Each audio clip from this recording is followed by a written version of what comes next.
Alright guys, so started in Deuteronomy. Just kind of wanted to continue reading the Pentateuch, the fifth of the last of the five books of the Pentateuch.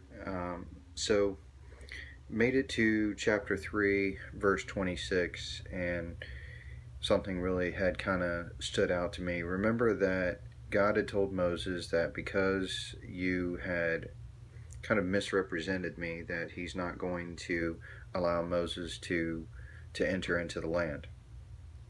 And as the Israelites are getting up on the border and they're getting ready to go into the land, Moses prays to God, and he says in verse 23, "And I besought the Lord at the time, saying, O Lord God, thou hast begun to show thy servant thy greatness and thy mighty hand. For what God is there in heaven or in earth that can do according to thy works and according to thy might?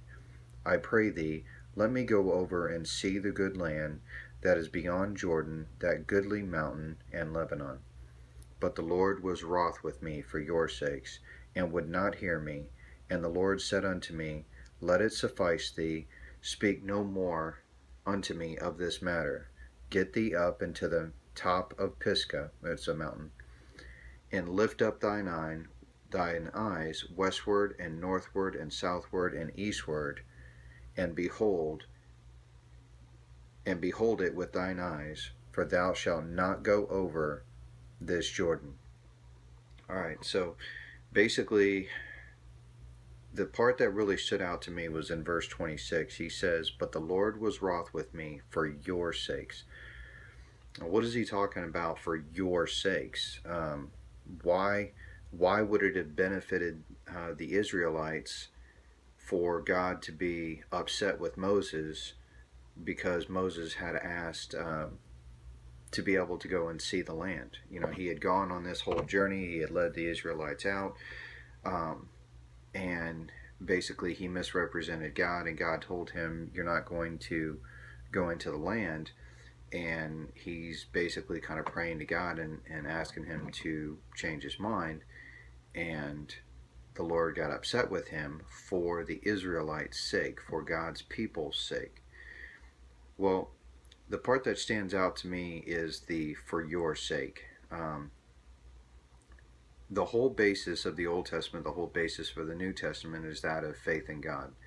And a God who can arbitrarily change his mind and can remove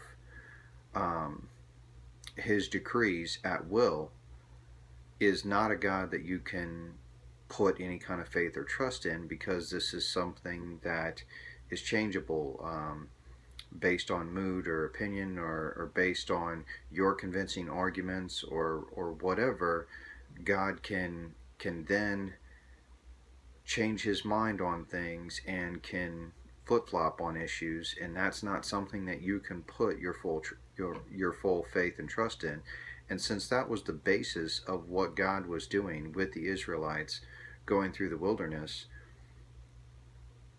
it would have been detrimental to the Israelites if God had gone back on his word and said, "Okay, Moses, I'm going to let that slide, even though I said I wasn't," and, you know, then lets him into the land.